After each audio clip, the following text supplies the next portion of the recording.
Let's take a look at the United States firearms laws. Although there are only a few federal firearms laws, they are often misunderstood, ignored, or confused with one another. We will take a look at the existing U.S. firearms law at the federal, state, and local levels. Of course, this is strictly for informational purposes. We encourage you to do your own research. U.S. firearms law can be divided between federal or national level laws which apply to the entire country, state laws which are independent of each other and will differ from state to state, and local laws which will be even more diverse to apply to local conditions and specific situations. National level firearms law provide definitions, registration and tax on certain types of firearms, licensing in the form of the Federal Firearms License, or FFL. These laws in effect regulate firearms manufacturing, importation, commerce between states, shipping, most sales, and even gunsmithing and collecting. Knowing the national firearms laws in the United States is not too difficult. First and most fundamental, of course, is the Second Amendment to the United States Constitution, which was ratified in 1791.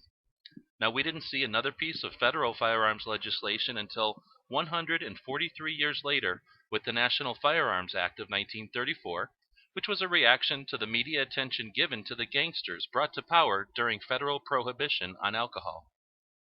43 years later, in reaction to increases in crime rates, the presidential assassination, among others, the 1968 Gun Control Act was created as our second major federal firearms legislation. The additional firearms laws since 1968 have either modified that 1934 NFA, the 1968 GCA, or limited the importation of firearms. The most recent federal level firearms laws lasted only a set period of time and have expired.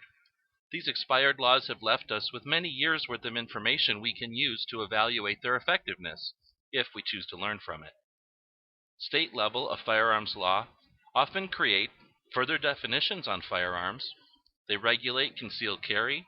Occasionally, state firearms law will impose additional restrictions on firearms and commerce within the state, such as permits required to purchase, own, use, or collect firearms. The states also determine reciprocity between themselves for concealed carry permit holders. States often determine recreational shooting and hunting locations.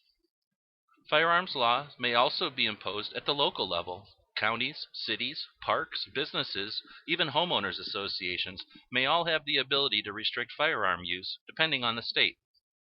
Local laws may apply additional CCW restriction. They may regulate businesses and often manage shooting locations. Although local laws may not apply to everyone, they can be important sources of data when determining the success or failure of various gun control strategies. Knowing the laws is a responsibility of anyone living under them, and it's especially important to know and understand how effective existing laws might be when there's a national hysteria to create more of them.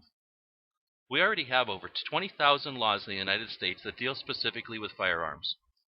Our federal firearms laws apply to everyone in every state. Existing state laws also exist and have been created to apply to the situations in each state. Our system of government allows for change to laws as needed or demanded by the people that they serve. Keeping this in mind, the fact that there are crimes committed even while the current firearms laws exist proves that laws alone cannot solve violence. However, as this raw data easily available from the FBI's website plainly shows, overall crime rates in the U.S. have dropped steadily over the last decade. An estimated 30 million people in the United States own firearms today, and people agree that that number is declining. In other words, fewer people each year pick up firearms as a hobby or a sport. Concurrently, FBI crime statistics tell us that just over 10,000 crimes involving firearms are committed each year, although that number is also dropping over the years. So while everyone agrees that violent crime of any sort is bad, can you really say that there's an urgent need to create laws that will remove the rights from every law-abiding citizen in the country now and for generations to come? Would removing the recreational, collectible, investment, and defensive firearms out there from the tens of millions of law-abiding citizens really change the violent crimes we see today?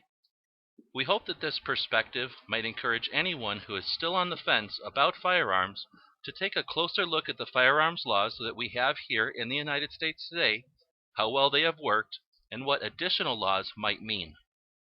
We post information like this on our websites. Let us know what you'd like to see in the future. We thank you for your support, and as always, thank you for watching.